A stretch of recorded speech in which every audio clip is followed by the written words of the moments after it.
Welcome to our little show right here. Start off with introducing ourselves. My name is Cody Townsend. I'm a professional big mountain skier from Squaw Valley, California, and I'm here with my friend. I'm Tony Lamiche. I'm mountain guide and I'm from Alps, and I'm riding mostly in the south of the Alps in Puy-Saint-Vincent. Yeah, what he said. So we're here doing a live stream launch of the Salomon Guardian 16 binding. We're doing it live because it's we're real people. We want to talk to real people about it. Tony and I were pretty involved in the development, testing, and building of this binding. And so we're not going to be speaking to you like marketers. We're going to speak to you like skiers. So that's why we're doing it live and why we're doing it on the internet. And don't forget to ask a question in the chat function during the show. We will answer them right after. Big mountain skier Cody Townsend was raised in Santa Cruz, California, and skied in the Sierras around Lake Tahoe. After being a top USST downhill prospect, Cody gave up racing in 2000 and joined Salomon's free ski team. From sending huge Alaskan lines to shredding the trees and pillows in British Columbia, even skiing waves in Hawaii, Cody is an athlete who continually pushes the sport of skiing. Recently, Cody has been instrumental in the development and testing of equipment for big mountain and backcountry skiing, including the new Salomon Guardian 16 backcountry binding. Tony Lamiche is a French mountain guide, ski instructor, and professional free climber. For the last 10 winters, he has focused on skiing and climbing, traveling between the Southern Alps and Chamonix in search of the best terrain and conditions to feed his passion. Tony's natural desire to push exploring in the mountains has led him to become recently part of Salomon's free ski team and work hand in hand with Salomon engineers to create the new Salomon Guardian 16 backcountry binding. All right, well, I hope you enjoyed those little videos. So to kind of kick this off, to talk about the binding, we'll go first into why we built this binding, the birth of it, the genesis of it. So, what we saw was a need for better backcountry binding. We wanted something that was going to fill a niche in the market and be better for us as skiers. So 3 years ago, as I was approached by Salomon, as a lot of the athletes were, to build this binding, and they wanted it to be a collective thing. And from there, we created a list of things we needed. Primarily, for me, wanted reliability and downhill performance. That was the things we saw most lacking in other bindings. So that's where we started it off. For me, I need gear to help me to work in mountain all year long, make me feel more confident on glacier and ski couloir. It's why we worked the list of technical imperatives 3 years ago with all the mountain collective, and we tried many prototypes during the entire development process. And these technical imperatives were to have like a really closer binding to the ski, like we can see, to be wider binding, improve transmission on fat skis like that, and try to make the easier switch mode we can like that too.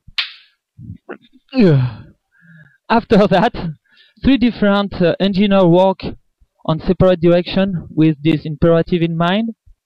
They give us 3 different prototypes and we started building on the project that was the most promising. Yeah, and so from there, this wasn't just a 1 or 2 person process. This was a ton of people. There was a lot of athletes involved, everyone from, Salomon sponsor athletes to non-Salomon sponsor athletes. I mean, guys like Seth Morrison, JP Auclair, Seb Michaud were testing it. And then you have guys that are more, backcountry POW skiers like Mark Abman, myself, and Mike Douglas testing it, to guys like Tony testing it here in France, Fabien Merhofer and Victor Galochot. There's just a whole range of people coming together to put their ideas for this. From the beginning, I actually saw 5 to 6 different versions of this binding before this one. There was the craziest designs. They were trying to think really outside the box, and we just kept testing and testing. We worked really hand in hand with the engineers on this. We'd find out things that were bad with some of the old prototypes and some of the good things, and try and keep some of those good things and build on those. And we built to what you're seeing today. It was a 3-year process of really working on this binding, just almost on a weekly basis. We had so many emails back and forth, so many test sessions. It was a big process. But that'll kick it off. Here's a short little video that will kind of go into the introduction of the binding. In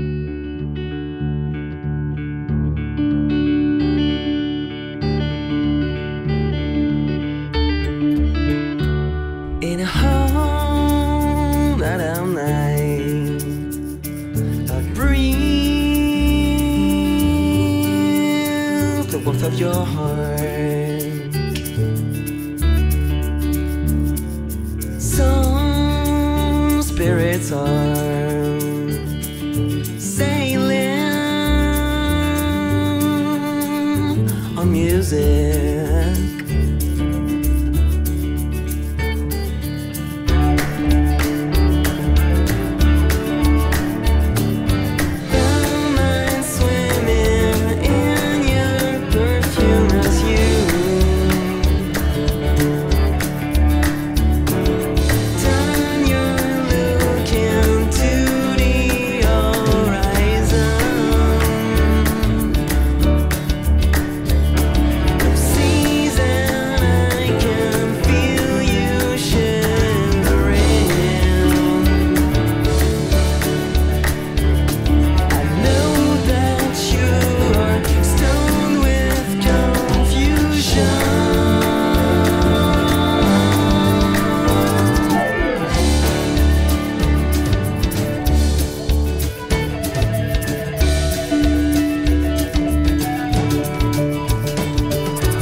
And walk as a goddess. You're wounded inside. I feel it when we kill. Alrighty, so that kind of introduced the binding and kind of some of the technical features, which kind of talk about here. And you know, obviously we've been talking about stack height, and the stack height on this binding is 26 millimeters, which is nearly a full centimeter lower than some of the competitors out there. What that actually translates to, the numbers, is that you have more feeling of the ski. You're not so high off the ski that the little bumps and stuff will kick you around. You actually sit lower on the ski, and it skis so much better when you're that much closer. We also wanted a wider platform. It's 80 millimeters wide, the toe piece, so that adds to, like Tony said before, just power transmission on fat skis. You know, we're not skiing on 60 millimeter wide skis that are 215s anymore. They're 125, 130 underfoot. You need that power, so that wide transmission point really helps that power. Another thing, we added adjustable toe height, super key for using different sort of boots, different sort of soles. It just allows you to adjust on the fly really easily. Yeah, those are some of the features that I'm liking so far. Okay, yeah. After testing this binding, we test like 3 different prototypes, 3 different ways, and we already had a lot of answer to our question after that. It's why we decide to build a climbing piece that will prevent ice up like that. It's impossible to not use this piece if not you are in skiing mode, and there is 2 high of these pieces because this is the best way we find, like that, the bigger one. And we put like a little piece here for less noises when you hike. But if you open it, you go directly on the ski mode. And also, other technical features we can have. Look, there is like 4 screws on the front pattern and 6 screws on the rear pattern. It means it's really strong because this binding, it's 7 to 16 DIN binding. Like that, a lot of different skiers can use it. And also, it's an Alpine DIN norm. It means we can use it on Alpine boots, but added to that, we also work to make it compatible with Quest boot walk soles. Yeah, and so as you kind of saw the switch to the hike and ride mode and how easy it is, and that was really important. We don't want to have to take off the ski off our boot to actually transition. You want to be quick and fast and easy. This is by far the most convenient switch to point I've ever used. It's you actually don't even have to use your hands. We're using our hands obviously, but as you saw in the video, just with your pole, you do a little push, pops right out. When you snap back into those metal heel locks underneath, it's really secure. It's you're not popping out. And just to help you a little bit, there's these lines, as Tony's pointing out. It's just kind of a lock-in pattern, just to help you visually know that those hooks are fully engaged. Other things that might not have been presented, but what we were really pertinent about was this metal pivot point. It's not metal on plastic that's pivoting. It's actually metal inside metal. So you're not going to wear out your toe piece and get a lot of slop over like 2 years of hiking. It's put metal and plastic for 2 years and move it. You're going to get some movement. We found that with other bindings, and this it's locked in. So it'll last you a long time. The other thing we were really stoked about is aluminum bars, really strong. Aluminum's light, but it is super strong. It adds really good torsional rigidity to it. Lastly is the sizes. It comes in a small and a large. Fits pretty much most boot sole sizes, 260 to 320 on the small, and 305 to 360 on the large. So yeah, you can pretty much fit in the boots. But all the technical jargon, what it really means is you're just going to have more fun. You're going to get to more powder. You're going to get to explore more. You're going to go to places you haven't been before. And you're not going to worry about your binding on the way down. So many times in the past with AT bindings, as probably most of you know, you'll worried about your bindings on the way down. They're sloppy. They move. You'll click in and out of your mode, out of hike mode, like just randomly. We didn't want that. This is a downhill binding with a hike and climb mode. Ultimately, it just adds more fun. I mean, last year when we got this pretty much final product, I skied for say 5 weeks straight up in the Pacific Northwest and then 3 weeks here in Europe on them, and I pretty much forgot I had touring bindings on by the end. Just going into the backcountry, hiking, climbing, just going around, it was super easy, and I wasn't worried about the downhill. It was super nice, and I mean, it's my go-to binding. Yeah, for me, the benefits in terms of skiability of this binding, it's really for me the double free flex we can find on this binding, because this binding allows a total movement of the ski under the foot. The ski is fixed on the front and not really fixed on the ski on the rear, and it's why the ski can move under the feet. It's really way better to ski. The Guardian also is an Alpine norm binding and makes me feel more confident than a touring binding when I'm riding around a resort. Also, it's easy and fast to switch mode without taking off my skis. I like that because I can move quickly on the mountain. Yeah, pretty much as a guide in Europe, you need to move very quickly. Dodge avalanches here. So ultimately, I guess to wrap it all up, to me, this is just the next step in backcountry bindings. It's it's a huge improvement on what's out there. And that's what we're aiming for. That's what we all work for. And I'm having more fun skiing because of it. I had a blast at Baker being able to do 10-minute hikes to sweet power lines that were just off the beaten path, and someone without a backcountry binding wasn't able to get to, or maybe they were a little more nervous of hiking cliffs on the way down because they were on a other type of binding. But yeah, I just had more fun. For me, it's a frisky downhill binding that can go uphill. It makes all the conclusion.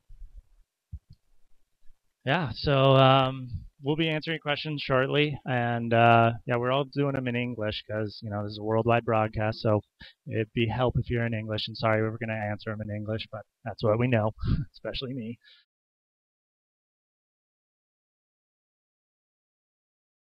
We're now to the questions. So these are the questions you guys have been putting in on the live chat, and we're going to go to them. So question number 1 by Ski Bum NP. I'm curious about the lateral stiffness and amount of torque in the bindings. So according to the tech guys, it has 42% more rigidity than a comparable BC bindings out there in the TOE MX scale.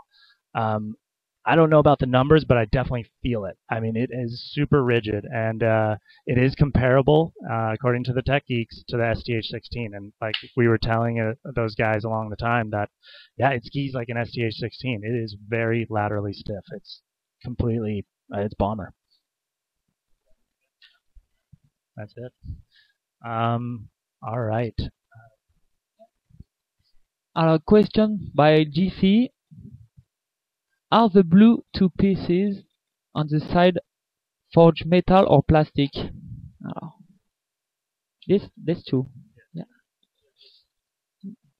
On the side here, they are plastic. Here, metal here, metal here. Metal inside, metal in spring. Next question.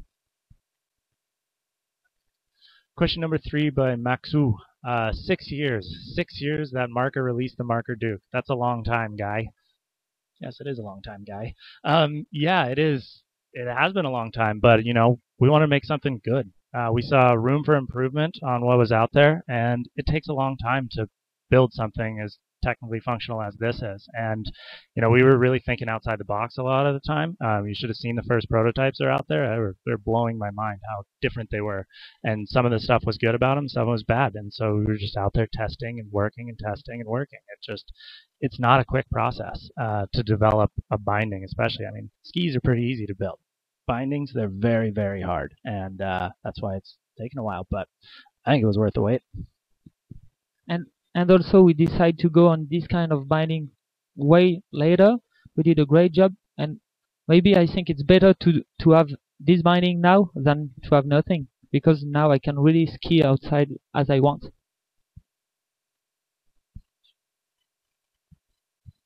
All right, question by Gfi Hefe. Yeah, by him again. So what is the price? So when does it ship? It's $449 US and 379 euros. So, and it's shipping in fall of 2012. So pretty much answers that. Another one by Jeffy. You're very curious about this. Good boy. Do the drill patterns match Marker, or can someone easily swap Guardians in for, say, Barons on an existing setup? No, they can't. As Tony went into before, this pattern, the screw pattern, is built specifically for this. You know, the holes are there for a reason, and the screws are there for a reason. It wasn't to try and match something else. It's to make the binding stiffer and more rigid and more secure. So, and also there is a norm for that.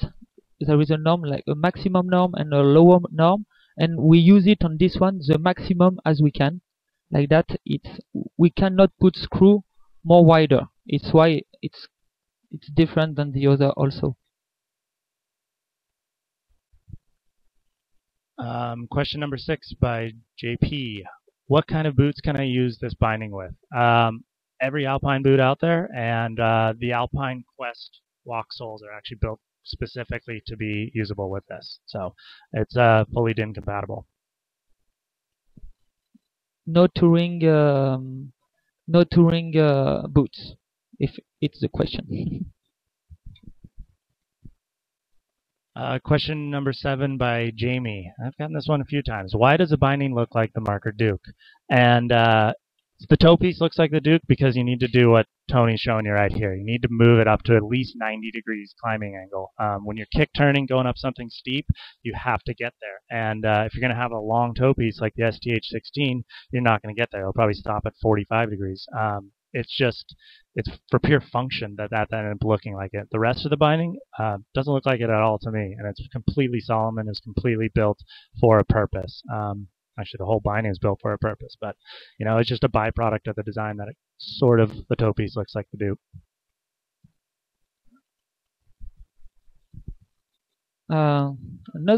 Next one. Okay. Question by Shandy. Weight of the binding compared to the other touring binding. Okay, don't. The actual weight of this binding, it's 2.9 kilo. Both binding, not both pair. It's going to be amazing. And because of reliability, durability, and downhill performance. Yeah, it's comparable to the other bindings out there, and that's for a reason. I mean, as we said before, this has very, very good downhill capabilities, and that's what we were a lot looking for. We want to ski this at the resort and then be able to hike off piste and go for a quick little walk and get some powder.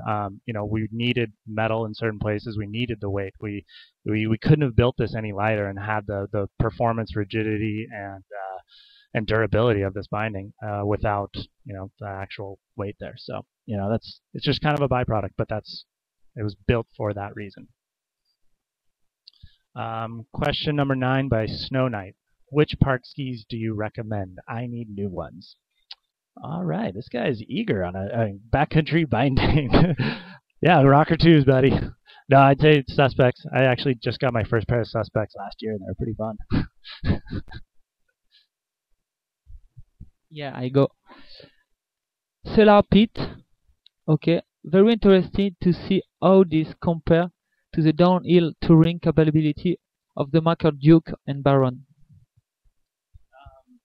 So yeah, I mean, I guess you can't. My experience, I can tell you my experience, and my experience is having skied on a lot of other bindings that it's better. But I can't tell you that you're going to think it's better. You can tell you the technical things, but you probably need to go out there and ski it for yourself. I can tell you all the people that skied it last year were the most impressed with this binding over any other AT and backcountry binding I've ever skied.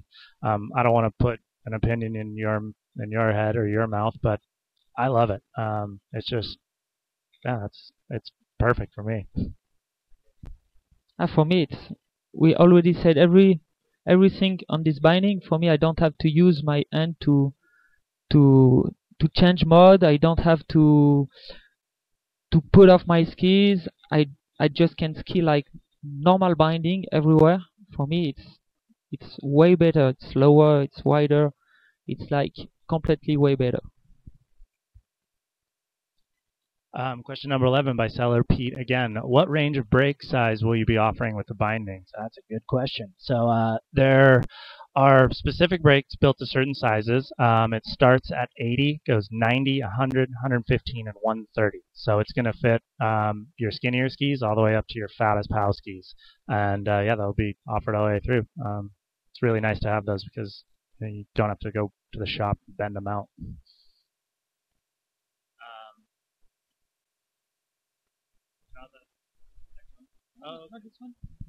Yeah, and to change the brake, there is like something you have to do. You just have to unscrew all this part, the rear part, change the brake, and just put the rear part on, and you change your brake like that. There is no more screw here. Good point. Question number 12 by 303 Powhound. How is the toe piece pivot different than the Duke? Is it stronger?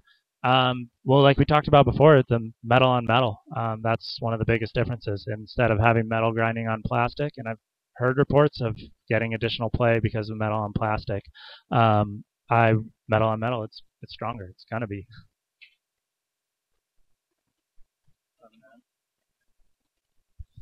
Okay, James Preston. Where this development with help from Atomic? You start first. So yeah, I mean, as us Salomon athletes, we've been working on this for 3 years, and we've been talking about it actually for longer than that. But 3 years is what we really put into it. And I know that actually some of the Atomic riders like Sage and Darren Rolfs were testing these in the final phases as well. So they were involved on that level, but we've been working on this for a long time. We're proud of it. Okay, that's all, huh? Big lines. Is there a crampon for it? Answer: yes. Next year. Next year there will be one. It's still in development. We are trying, and it will be compatible with this binding, and it's gonna work. We are trying now. Sounds like something you're gonna be using, not me. Question number 15 by Patagonia Ski Tours. Any problems with premature release? What are you talking about? Never mind. Yeah, pre-releasing? No, I haven't had a pre-release on me. I had it pop off when I did like a 45-foot front flip in one of the episodes, but think bindings are going to pop off when you land on your back in a flat landing at 45 feet. But yeah, pre-releasing, no, not at all. I haven't actually heard any reports of that. I mean, that kind of goes into how rigid and stiff and secure of a binding it is. For me, no problem, but I'm not jumping 30 meters. But I can really adjust as I want to 7 to 16, and someday I'm light, I put more 8, 10, and someday when I run really ski fast, I can put 12. I really can adjust, and really no problem if we use it with the good shoes. It's like the best release we can find, the best adjustment.